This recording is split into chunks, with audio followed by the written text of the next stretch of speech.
Hey fam, what's going on? This is Jessica Pickens. Welcome to Pickens Realities, our Blended Family Truths podcast. All right. Look, you're so funny.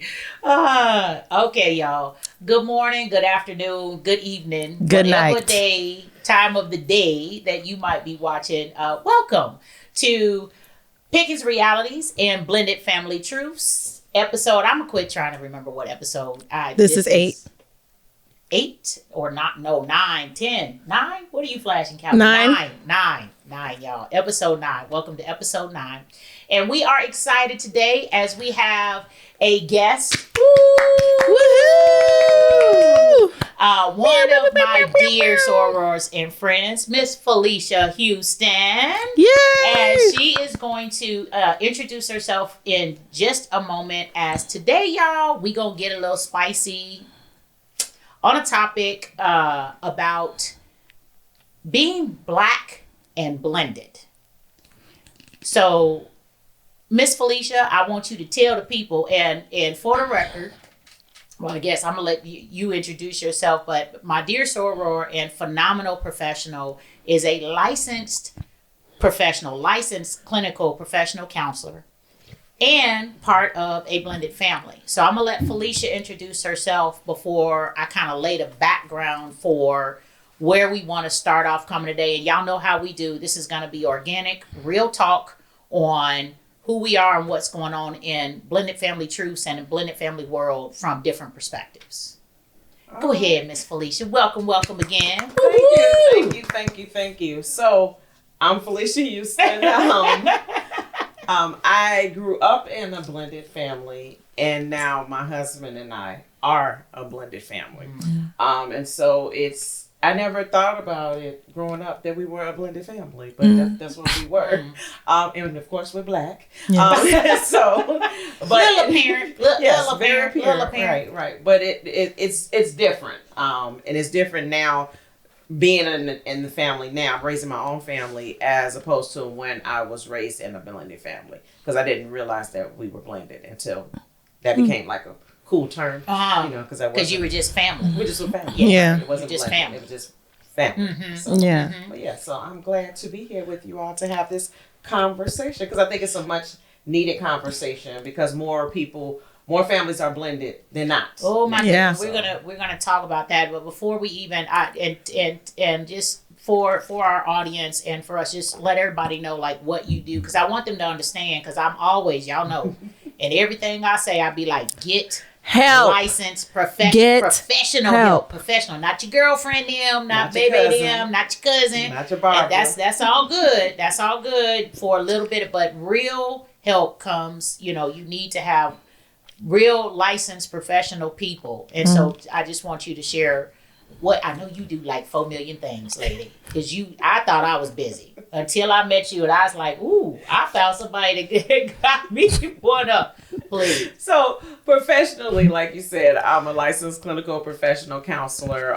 That means that I've been in the field, and I've been in the field for about 23 years. Ooh. Thank you. And so I do encourage people to get some help. And then especially with families, to get some help before you decide to become a blended family, because it helps. It doesn't make it easy, but it helps when you're having those conversations before you decide to blend, or, so I think just having that professional help and not being afraid to ask for help when that's right. That's right. I think that's something that I learned over the years, just to ask for help. That is right. That is right. So the as we dive in, and we'll, do what we do and flow organically, the foundational place we're going to come from today, because this is going to be multiple episodes, y'all, and God has given me something, and it's going to take a while to peel some of this back, because the goal here is to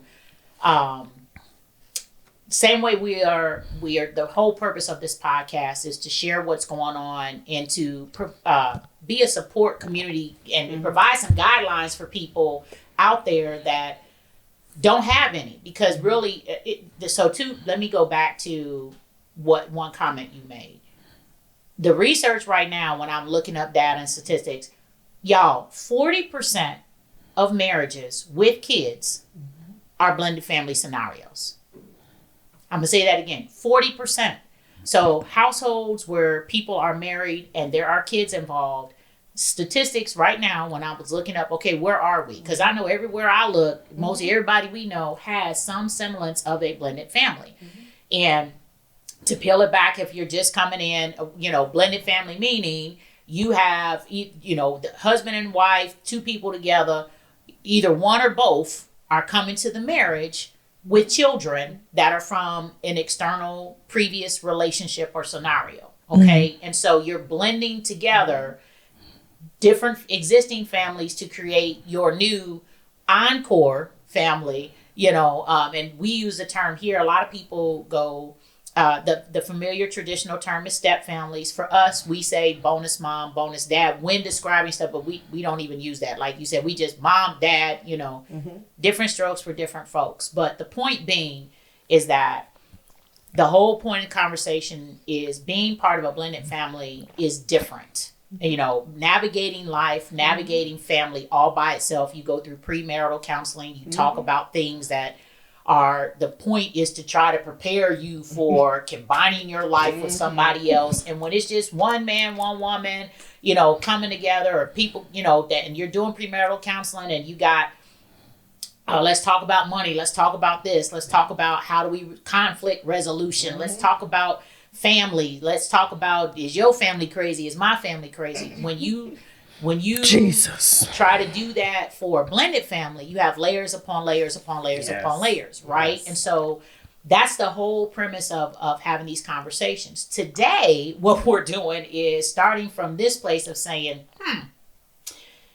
being Black and blended is yet a whole nother layer, because the reality for me and my family, and from my perspective, and from most of Black folks that I work with, affiliate with, family with, the whole nine, being Black in America is still extremely challenging. Yes. And stressful. Let's just call it what it is. And so when you are looking at, let's just talk about some of the things that, all right, outside of being a blended family, as a Black mother of 6 children, 4 boys, 2 girls, everyday stresses that come along with just being Black, from the perspective of, for instance, I go into a store and I may have someone following me around when they're not bothering people who aren't Black in the store.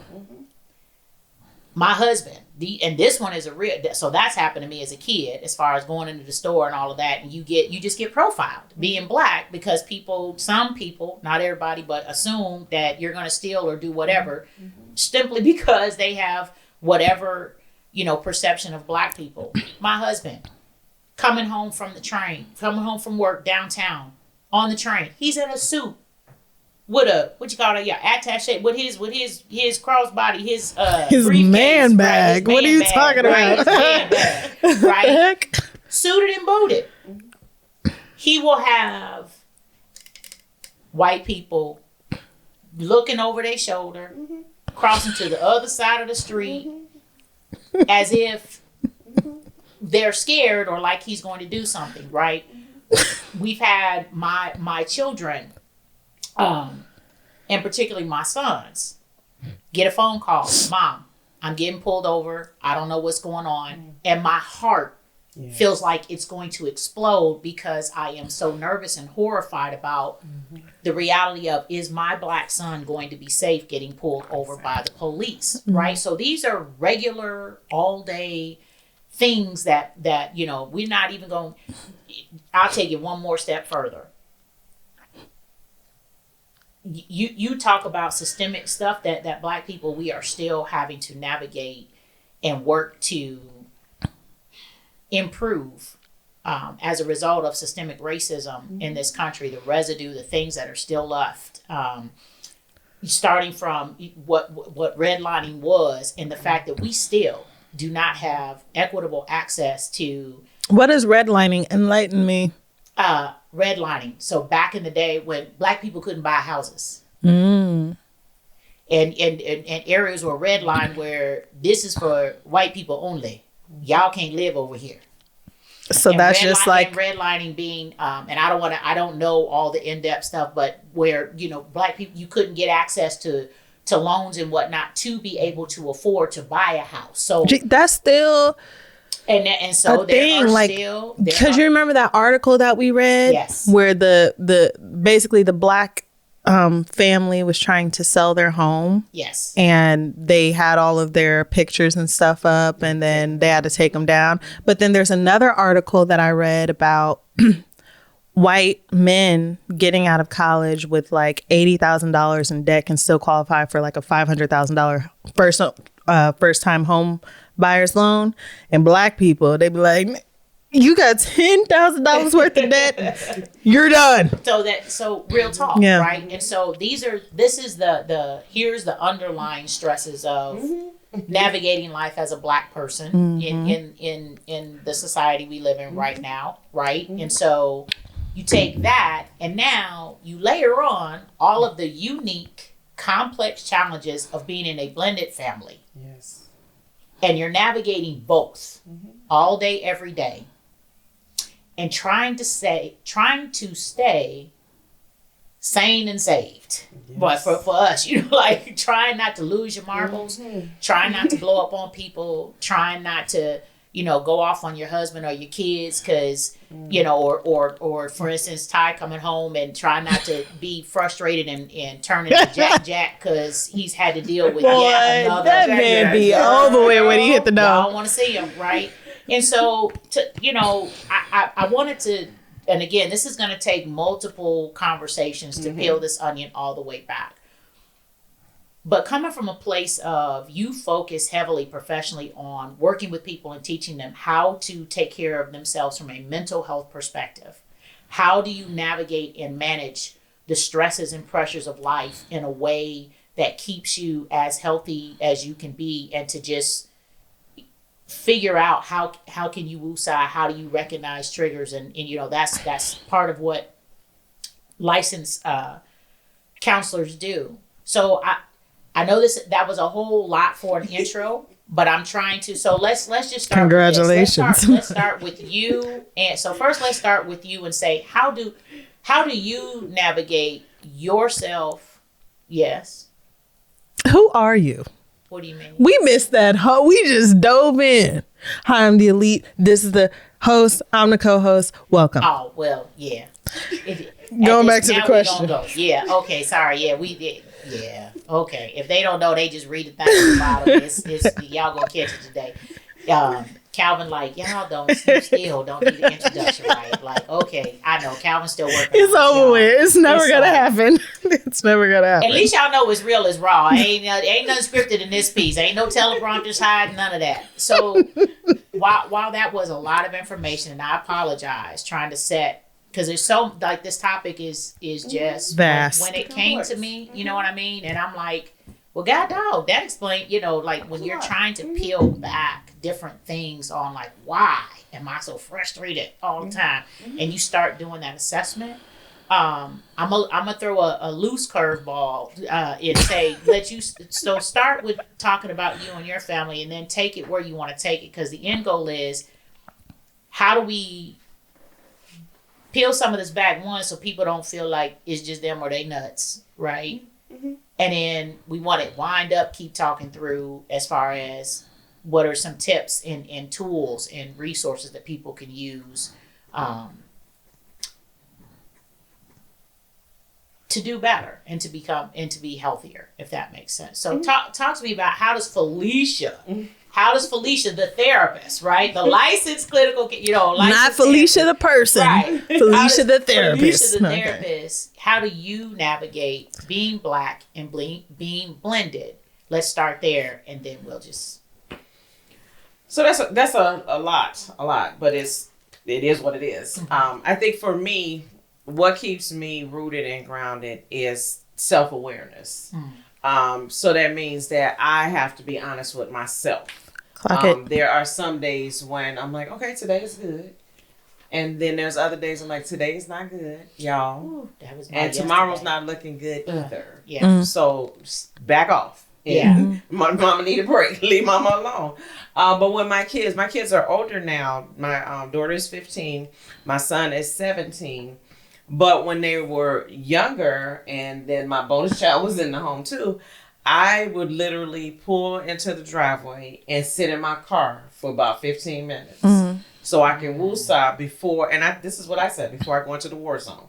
Because I'm going in, and I know when I go in, it's mama, Felicia. And I'm like, I need to get ready for that. I need to get suited and booted before I go into this. But then when I would pull into the driveway, they would see me, so then they would start running out to the driveway. I'm crying. So then I moved the car 3 blocks over, so that I can have my time by myself before I come into the war zone. That is real. Because I needed that. The drive home wasn't long enough. So I'm like, I need to do this before I go in here so that I can give of myself. And that helped me. Now, every day it wasn't successful, but most days it was, because I was able to do that. So sitting, just kind of processing through your thoughts and going, okay, let me... Today was a good day or today was not a good day, but regardless of whatever has already happened, God just prepare me for whatever the needs of my family are, sort of situation. Sometimes that's what it would be. And then other days it would have nothing to do with them. So, Lord. So today, that was I'm having a rough day. Yeah. My head is hurting. I had migraine all day today. I got cramps, and I got to go in here and deal with these people that I really don't like right now. That's right. Honest. And then other days, he's struggling in math. She's struggling with this. He's struggling with that. How do I help all of them? Yeah. And it's just one. It's just one me. It's just me. So yeah. So then sometimes it would just be sitting in the car listening to me some house music and just relaxing, or sometimes listening to me some Tupac, because it just depends on what kind of day. What kind of day I have. You gotta say that. I have different playlists, so I have to listen to certain playlists to get in the mood that I want it to be in when I come through the door. So. I know what you want from an. Okay, come in the door, own that with your kids. I'll get it. No, so as you call out stuff, and I want to, and Calvin, we'll make sure we put this up. But so tip number 1, because that's really good. Some me time before the war zone. Yes, before you go into the war zone, and then even if you can't, so sometimes I'll tell people, I'm like, if you can't do the driveway because they're gonna see you.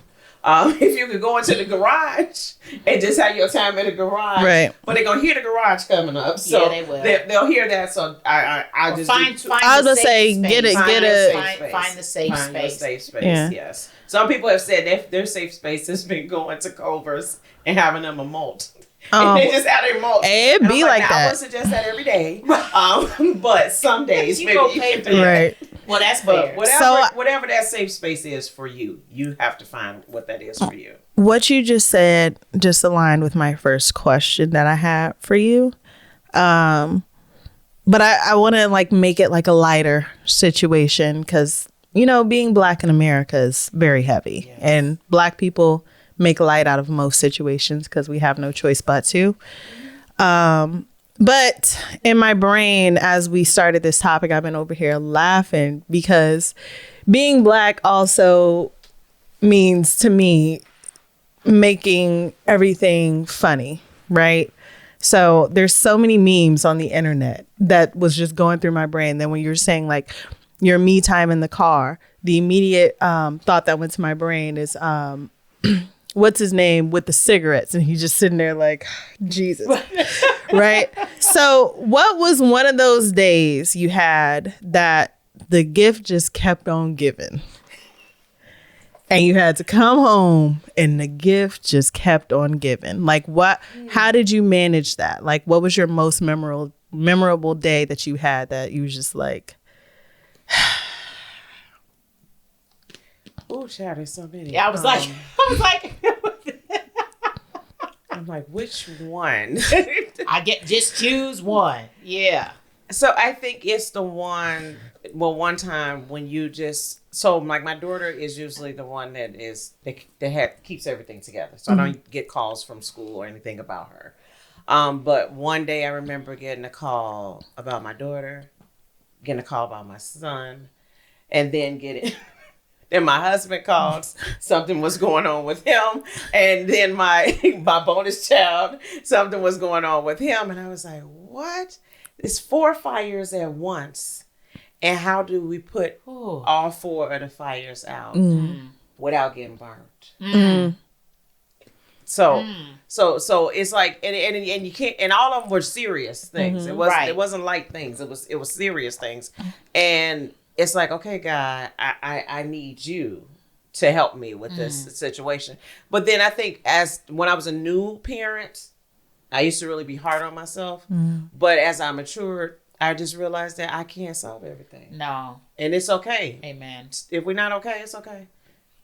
Because I'm going to give it to God and let God be God all by himself. And stop trying to pretend like I'm God and like I have fold up the Jesus Junior cake for today. Right. It's going away. And that's the reality that a lot of times I think as Black women, we wear these capes. And feel like we're Superwoman and we're going to go roll around, fly around and save everyone. Everything we can't. Right. And I think that's a reality. Yeah. And sometimes that's kind of frustrating because I have control issues. And so I do want to fix. I want to make everything Amen, church. Comfortable, but I can't. I think over the years I've learned that I can't. I can't, and it's okay that I can't. But I want to know. Whoa, my what was your gift that kept on giving? Well, I wasn't a part of it. Girl, bye. Really? Girl, bye. Man, we've talked about, I mean, actually, like you, I'm going, ooh. And I mean, I'm grateful things have been, y'all are older, everybody's, older now. So it does get easier to a degree when you don't have 6 in the house coming home every day. Right. And I'm trying to, I think because I have focused on trying to not retain memories of stuff that traumatized me. Sometimes it's hard to pull back. I guess a recent example is the realities of I've been, you go through different stuff as a professional. And so I had, stuff going on that were, challenges in the professional arena. At the same time, stuff going on as far as challenges with one of our kids, with my firstborn and what he was dealing with, that was just breaking my heart, and nothing I could do about it but support. And at the same time, that was causing strain on me and Ty, and you had all of that going on. And at the same time, baby girl was finishing her freshman year of college, and so that's a very tumultuous, whichever that word is, rocky. Let's just go with that can be a time of when your children are trying to figure out who they are, and so like you said, how do I navigate being everything for everyone?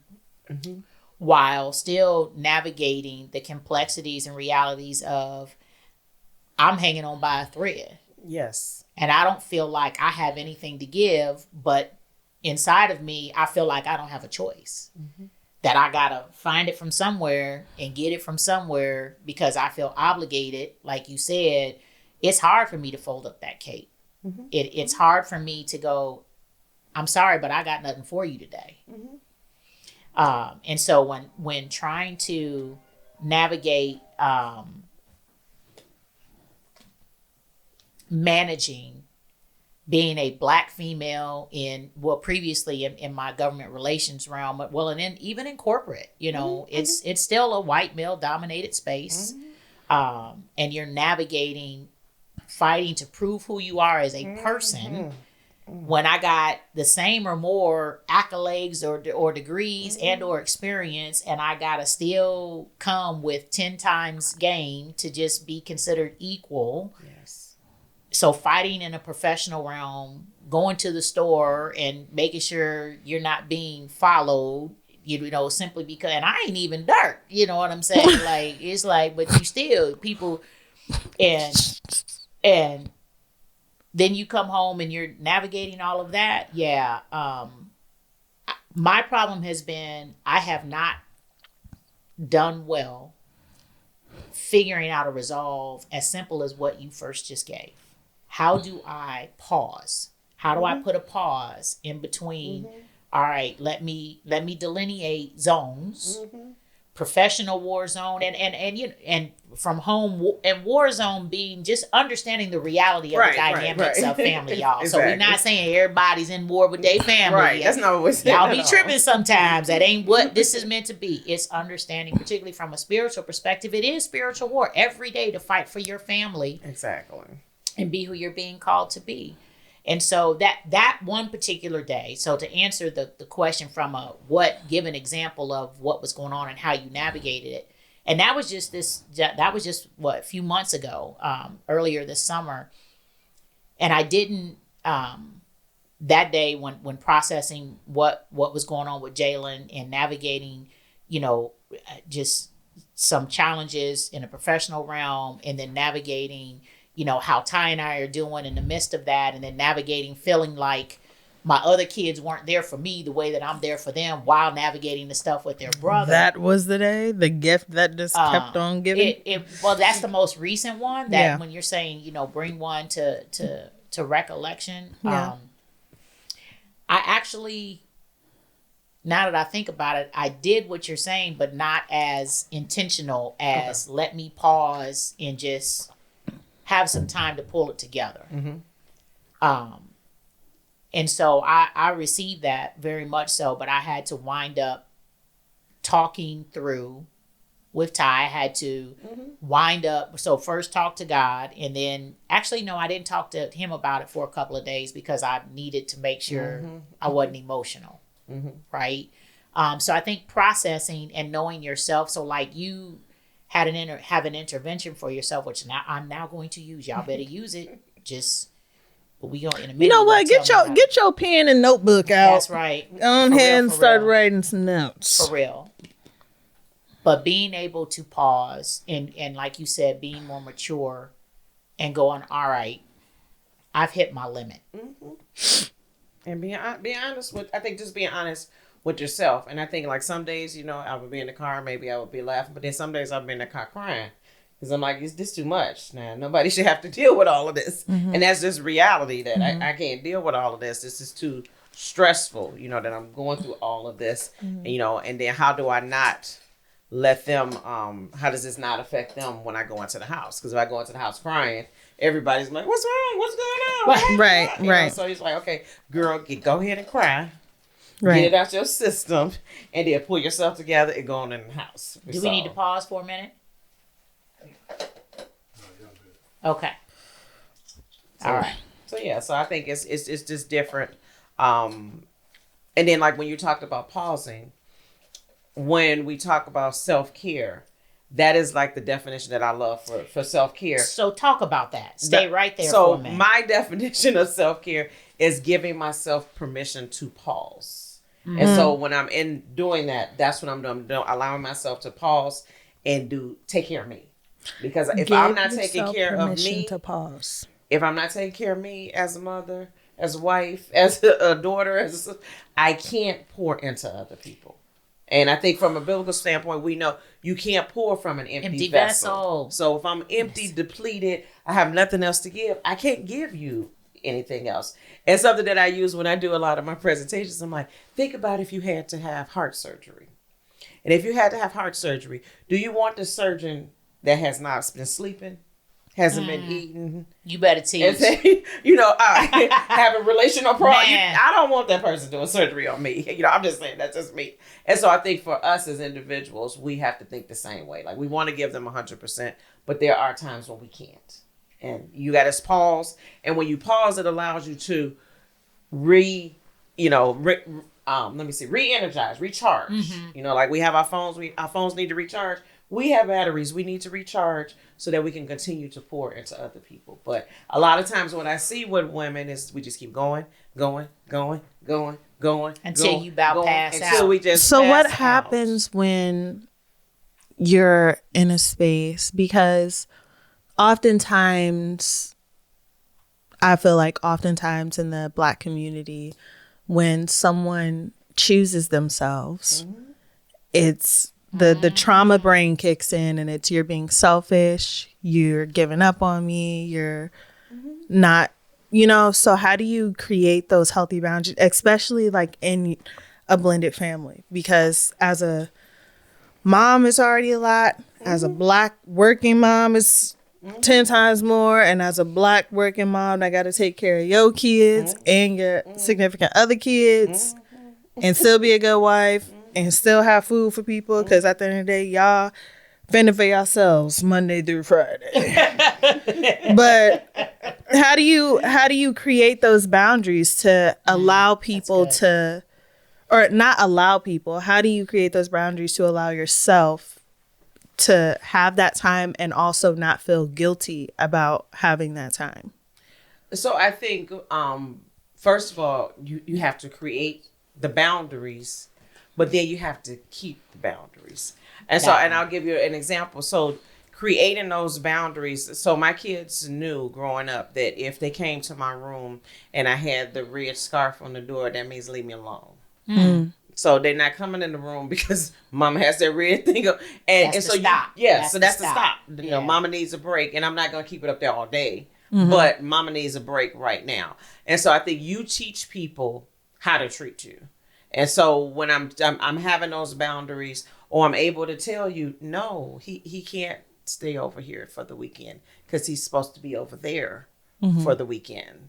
Not this weekend. This weekend we have plans. Right. And we're going to do what we need to do. Now, if it's an emergency or something, of course we can make accommodation. Right. Yeah. But I think you have to have those boundaries because the kids are watching you. And that's what I think. When kids are watching us, if we don't have any boundaries and we just keep going and going and going until that's what we're teaching our kids to do. That to just keep going and going. You never take time for yourself. You just do one thing and another thing and another thing. And it's not healthy. It's not even in our Black community. Yeah. It's not healthy, even though Big Mama and them did it that way. Yeah. It wasn't healthy. That's probably why we have the highest rate of hypertension. We're having strokes at a younger age and all of that because we keep trying to do things the way that we used to do it. Well, and I would say that combined with also because that's directly tied to the stresses of being Black, like for real. Because when you trying to get a house to get more space, you can't afford to not do nothing. You can't get a mortgage because you Black and you're being treated different, and this is like all of that just exponentially piles on to stay right there, and you might have it. But how was it your training that taught you? Where did you learn to navigate? Where like I'm going. Well, dadgummit, why didn't I know 20 years ago? Put a red scarf on the door. Mama needs a minute, right? Like, or to come up with. I'll be telling Isabel, go find something else to do, right? Please. But but also do it in a way. But that's the other thing too, right? Because I be on you about how you be talking to my Izzy, and I be like, don't do that. Isabel, she needs a job. Okay. She's 3. I'm gonna say she's 2. Bro, 3. Isabel is not like the typical 3-year-old. It doesn't matter. She's still just 3. She still just can go somewhere else and do something else. But see, so anyway, we're going to have a whole nother show about that. But how do we, so were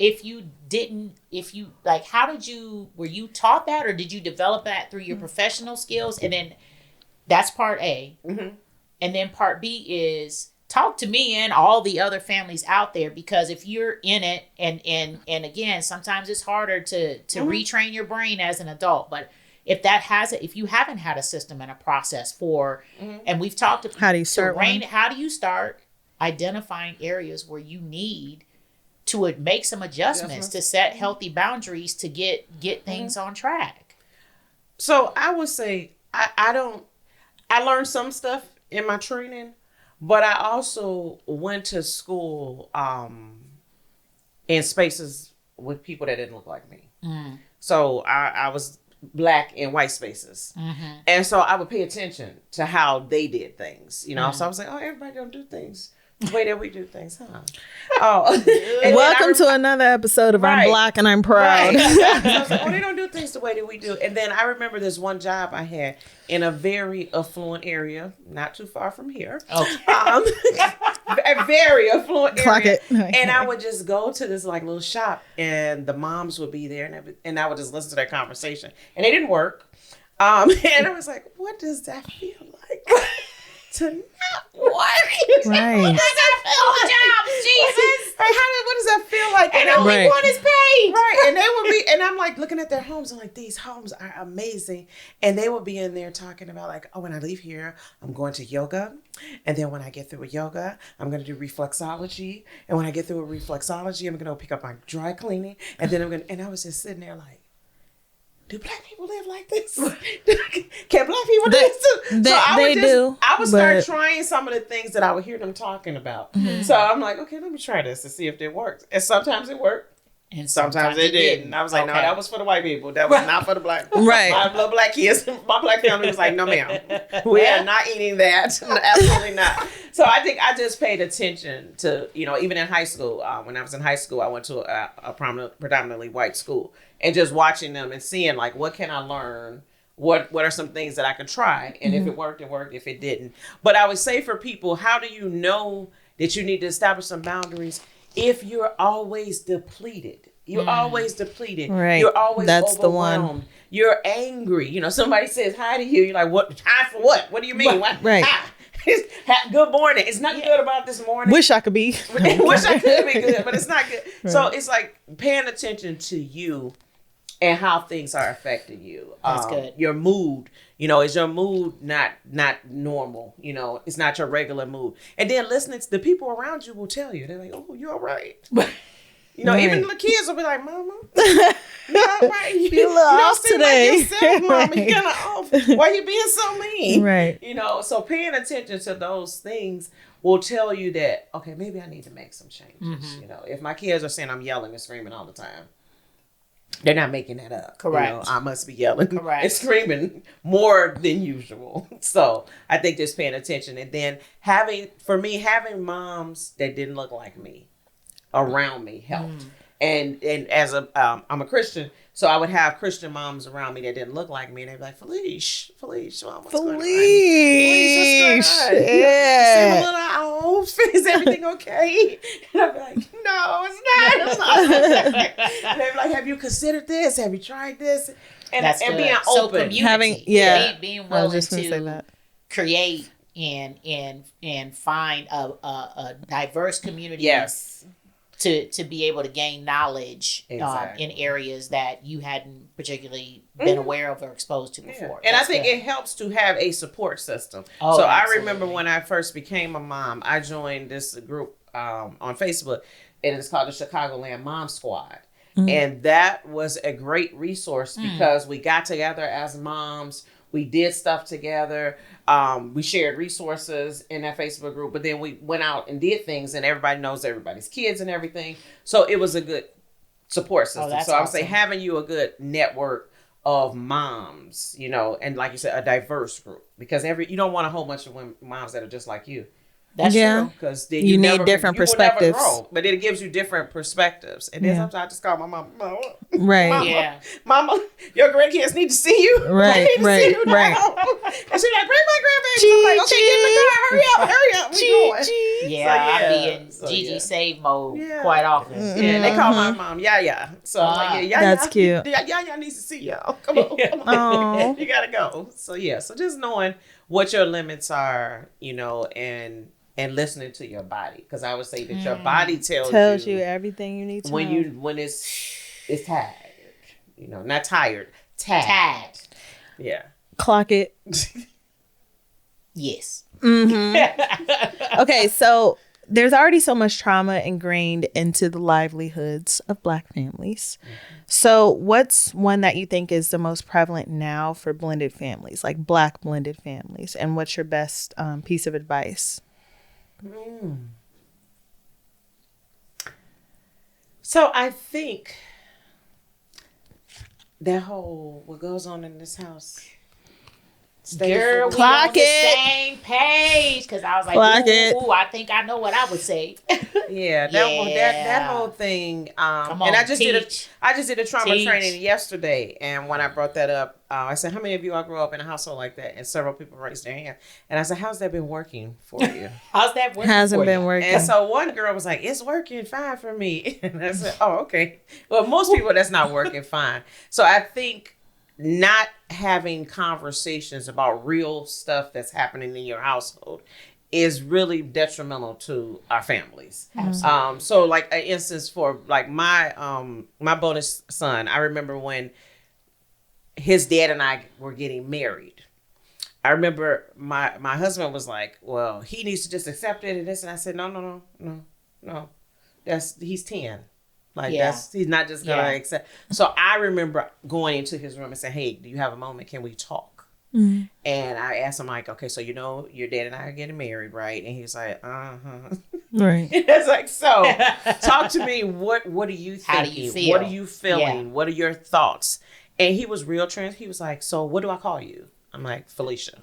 That's what you've been calling me. You already have a mother. So call your mother. Call me Felicia. What other question? Where will I live? We don't know. We haven't discussed that yet. You know, so just having those conversations and not just assuming that everything the kids are okay. Yeah. And that's why I hear a lot of people saying they're fine. I'm like, they may be fine, but they may not be fine. So stop that having the secrets or just not talking about stuff that is happening right there in your household. And I would take it a degree further because we messed up on that whole thing. We've talked about that we just threw everybody together and was like, oh, we're a happy family and it's all good. And absolutely not. It was not. But also when you say what happens in this house stays, and that culture that really is, which I think I in my mind, I imagine and recalling a conversation or two from my aunt, my father's youngest sister.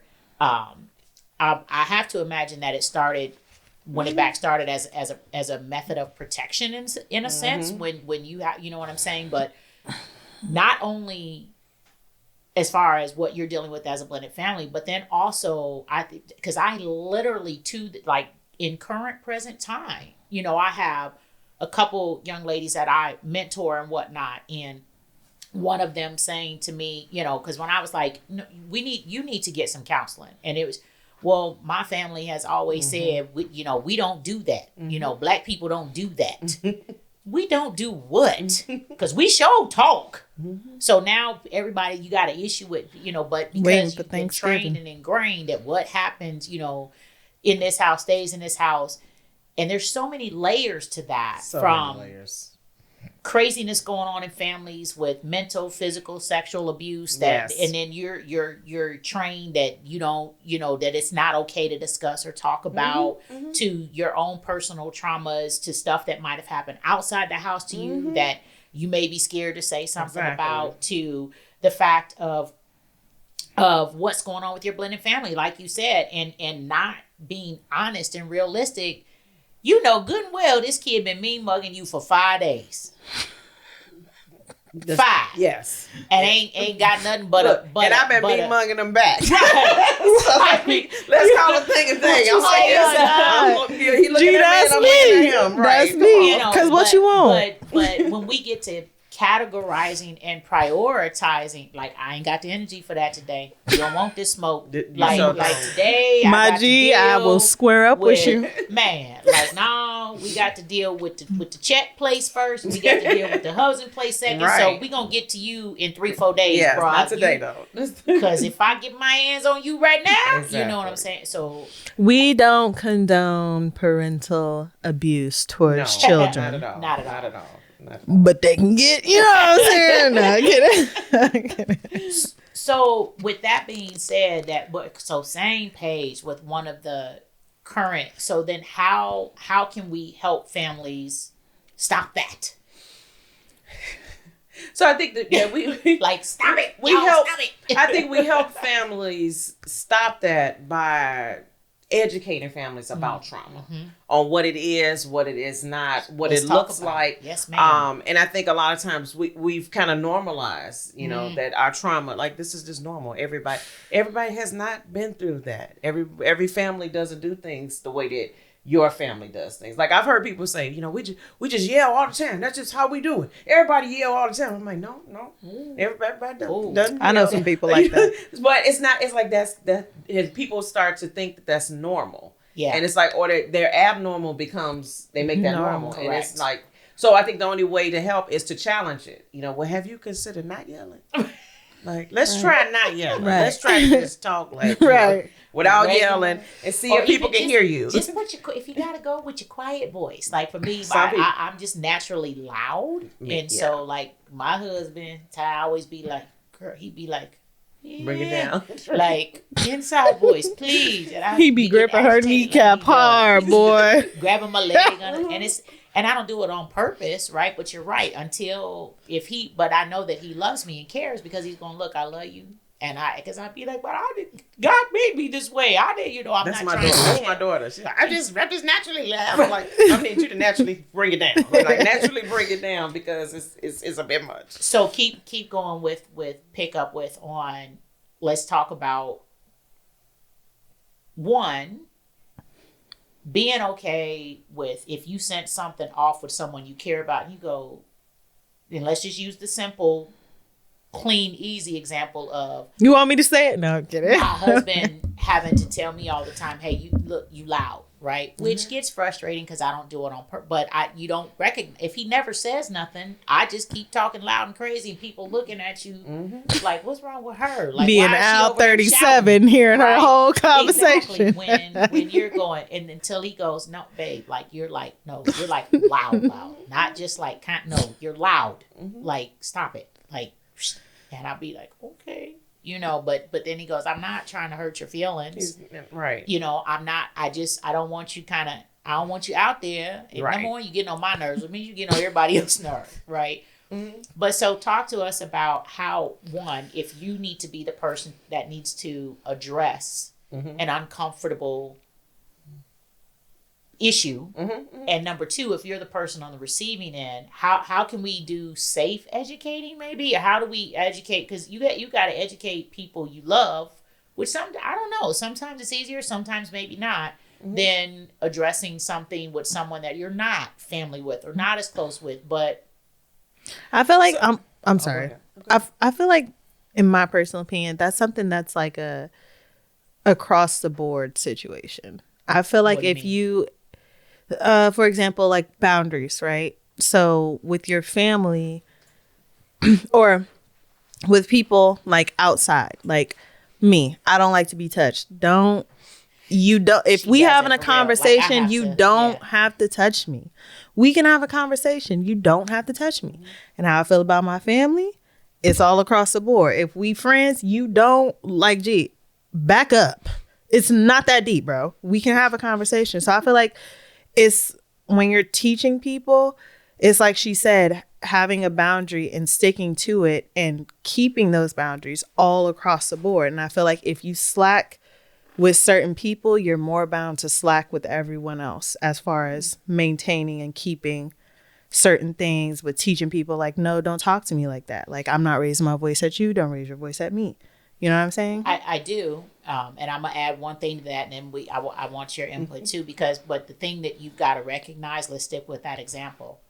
You ain't going to tell your husband not to touch you when you get married. So the boundaries are adjustable. Will I not? Because if I don't want to be a baby, so you let somebody touch you. Well, you're darn too. But there's like compromise. That's what it is. Like, well, what I'm saying is, you're saying across the board, which I understand your theory, but I'm saying that in life, their boundaries can be tight on this end for a reason and a little bit looser over here based upon who you're interacting with, because that's life. Yeah, I want to hear this, because I'd be like with everybody. Do you see where I'm going with that? I hear what both of you all are saying, but the thing is with boundaries are, if they're loose or tighter, it depends on the relationship that you have with the person. So I think what we have to do is really focus on developing relationships with people. Yeah. Even the people in our household, developing those relationships, because if you have that relationship, because you have that relationship with him, he can say to you, babe, yes, you're a little loud. Yeah.